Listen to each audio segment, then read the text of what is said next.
Alright guys, Kremp again today. Hope you're doing well and enjoying your day so far. Shotzzy has finally turned the stream on to give his response to the situation currently unfolding behind the scenes at OpTic Texas, admitting that as far as he's concerned, Kenny's in a slump right now. That does not mean that he can't get out of it in the relatively near future, and also making it very clear his perspective on the way that other teams are still playing the game. Back in December and early January, Shotzzy was calling out all the teams for the way they were approaching COD, and now OpTic, since that situation, have not exactly had the best results. Shotzzy though says, okay, sure, we are struggling. That does not mean that other teams are still not absolutely terrible in terms of the way they're approaching this game. Very much into your thoughts in the comments below. Doubling down in this way will certainly have its criticisms and its praises. Hit the like button if you enjoy. Subscribe if you're new, as always, I greatly appreciate it. We're going to begin here with none other than Mr. Scrappy. He's on the thumbnail today. Well, it's actually not him on the thumbnail, it's his car on the thumbnail, because as Dashy says, should be illegal to be this cold in Texas. So I think what's been going on here is, well, it's been icy out there in Texas, and Scrappy takes his car out of a parking lot and slams it into a wall. So this is M3, and well, unfortunately for the poor lad, his M3's been basically totaled, right? As he says in his thing, I may have totaled my M3. But so thankfully he's fine. I'm guessing that he slipped on some ice here, right? And it's like, I don't know, black ice or whatever, and ends up in the wall. So, I mean, yeah, Kremp might have a word or two about this, but good that Scrappy's okay. Unfortunate the car is not okay. I know people are saying that in order to do this much damage, he must have been going at some speed and then slipped on the ice somehow and ends up in the wall. So there was even this image going around, which is, you know, obviously with Scrappy and then maybe Shane after the fact, like after the damage that was done to Scrap. So it's kind of a funny picture because it kind of looks like Shane's just sparked him out and is posing for a photo with the guy that he's just defeated in combat. But yeah, with the context of it, I think we can understand what's going on. Lessons learned for sure for Scrap, right? Because, you know, cold, icy conditions, don't slam your car into the wall would be helpful. And obviously you can have other tyres or chains on the tyres or whatever, right, if those conditions are valid. So I'm sure Scrap's going to learn his lesson for next time. And he was also talking about maybe just getting the M5 next time instead of the M3. So yeah, that was just an update on the date on the Scrappy front. Not what I expected to be talking about this morning, but I'm glad that he's all okay. This is Lunarz, who has officially now joined Gentlemates for the rest of the season. Welcome to the family. Basically give a welcome to our new player of Call of Duty who will defend our colours. We saw this rumour yesterday. Of course, it's now official that Lunarz is in the roster. What they said in the reply, though, was interesting because, of course, they confirmed, not in this tweet, but in the replies, that it is Priestahh stepping out of the team. And as they say, this arrival implies adjustments to our roster. Priestahh will not dispute the next matches, basically is what this means. So, you know, it's not like Priestahh's been dropped and removed. It's that he will not play the next games that they have upcoming. So Priestahh is still there. He's been benched, basically. He's not been dropped. Priestahh's still around. And to be honest, is it over for Priestahh? Not necessarily. Look, could he go down to challenges? Yes. Should he? Probably, I think. I don't know if Priestahh still has enough, like, clout or, you know, let's say goodwill by the other pros in the scene that if he sticks out the season on the bench and doesn't play challenges, that he's just going to ride back into a spot next year. For example, if Kenny was dropped by OpTic, Kenny's not going to play challenges in the same way that Slasher didn't, right? Because he knows he can just ride out the season on the bench, and then next year he's going to get an opportunity regardless when you're a player at that level. Priestahh, I don't know if that's necessarily true anymore, so I think he may have to. But equally, if this team doesn't do particularly well, if maybe Skyz is underperforming, Priestahh coming back in for Skyz and making a Priestahh Lunarz AR combo, that's also a possibility as well. But Lunarz has been considered now for some time one of the most promising AR players in challenges, and there's been no doubt that it's really the ARs that have been struggling so far in this game. So no surprise, this is the change made in my opinion. This I thought was an interesting assessment though from ReeaL, the coach of the team.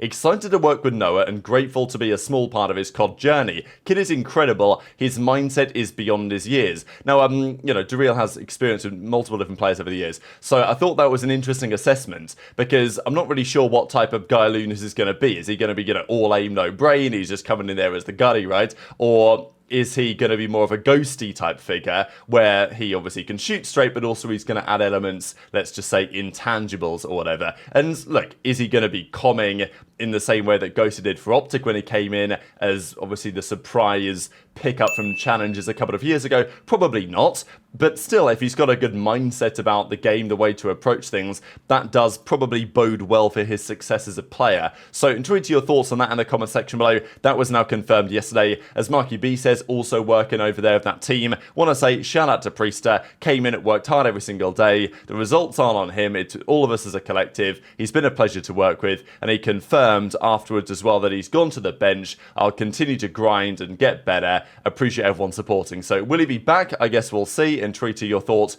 in the comments section below. Let's dive though into the Shotzzy stuff, because finally he turned the stream back on over the last couple of days, which has been a pretty rare occurrence, I'm not gonna lie, for Shotzzy.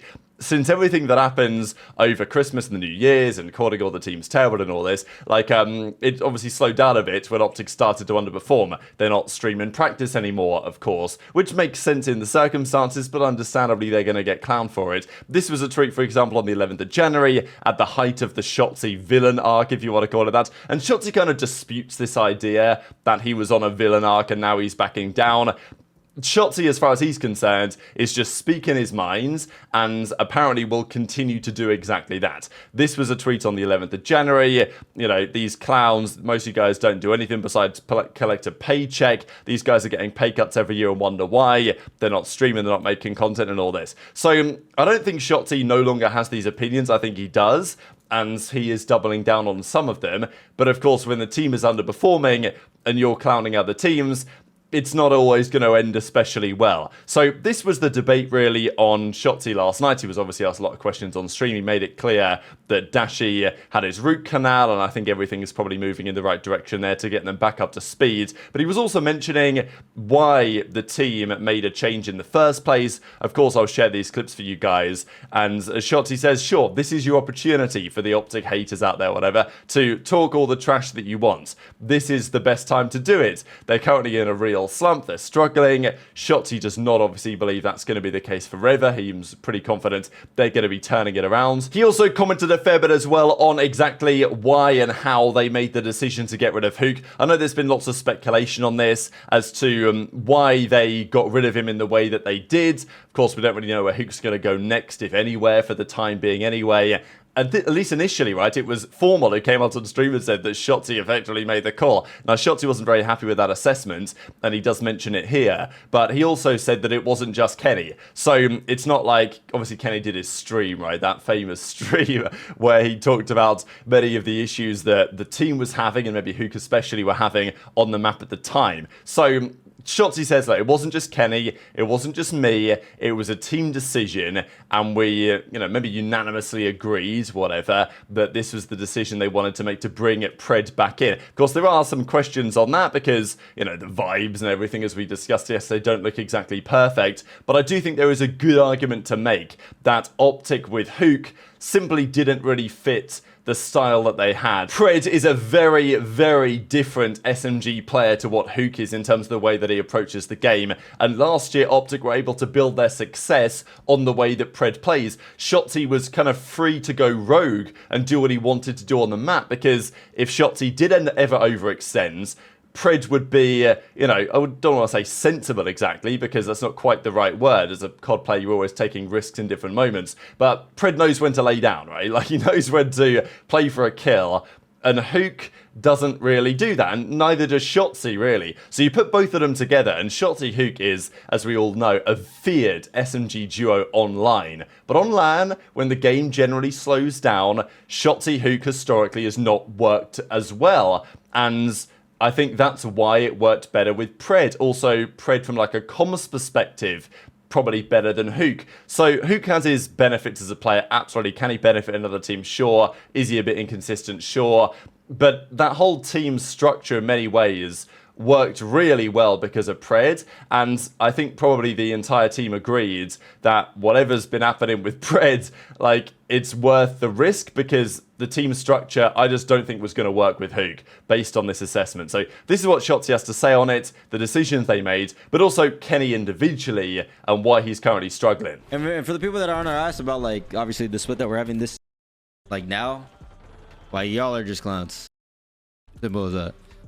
So I'm gonna say, have y'all fucking.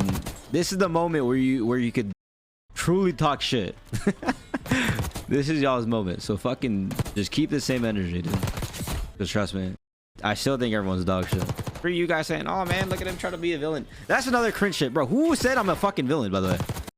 Who, like, see, that's another, like, all you guys are trying to create this weird ass fucking narrative. Who the fuck said I'm a villain? Actually, so cringe. Me talking shit equals villain? Like, what? And then the Ken thing. What do you guys want to know about the Ken thing? Like, what? How, like, he's not playing to his standards? Bro, people have gone through, like, fucking slumps. What's, like, my most recent slump that I can even think of? It's been a minute. I can't even really think of one on the top of that. The only one that actually comes to mind is the MW. I couldn't get a fucking kill. Well, not that I couldn't get a kill. I swear to you, like, I just felt so uncomfortable. Because so much people were trying to tell me different shit. They, like, say some shit, and then, like, that's the only thing that's said. Obviously, because, like, no one else is saying shit. That makes sense? And then people would truly believe that. For example, like, the whole, like, formal clip or whatever. I know that they're trolling, but obviously people were taking that, like, literal. You know what I'm saying? And it's making me look like the bad guy. But what is Kyler gonna believe? You know what I'm saying? Like, it's just AIDS. I only care what Kyler thinks. Promise you, I give 2 fucks what the fuck you guys think. Truly. Me, I don't know. It just hurt. Because I love Kyler. Bro, it was a team decision. Bro, stop being on Ken's ass. It was not just Ken. It's a team decision, bro. Fucking idiots. This specific squad, we weren't even meant to fucking to change it to begin with it. But some shit. Okay, let me just stop talking. All right, who cares about that anymore? I truly feel bad for Kyler, like, truly, and that's the only reason I haven't been streaming.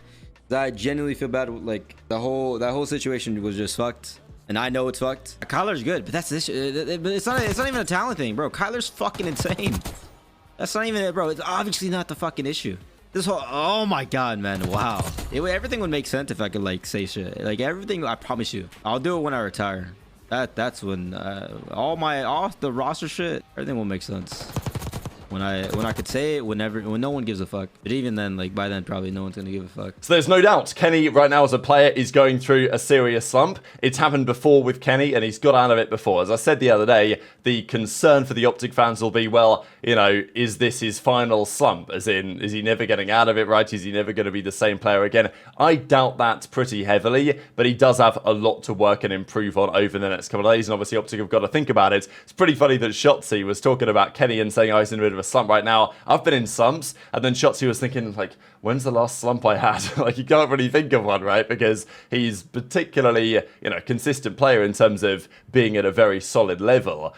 Shotzzy, as he says, apart from MW19 when he first came in, has never really been in a particularly difficult position. Shotzzy said a similar thing, let's not forget, about FaZe. This was on the 7th of January this year when FaZe was struggling in their practice and stuff, and of course, shortly after this date, things dramatically turned around. But he said at the time, FaZe were in a slump, every team goes through it, even the best teams. So, you know, I don't want to say it's foreshadowing exactly, but FaZe were going through a slump at the time. They have then bounced back dramatically. Shotzzy is very aware that teams can go through moments like this. OpTic are currently going through a moment like this. Kenny, especially individually, is going through a moment like this. But FaZe turn it around. OpTic absolutely can turn it around if they are committed to doing so. That was Enable's point yesterday, is that as far as, you know, he's concerned, that the chemistry internally at OpTic isn't what it used to be and what it potentially could be. If it is, and it's never going to be easy when you're losing, obviously, but if it is, OpTic can turn it around.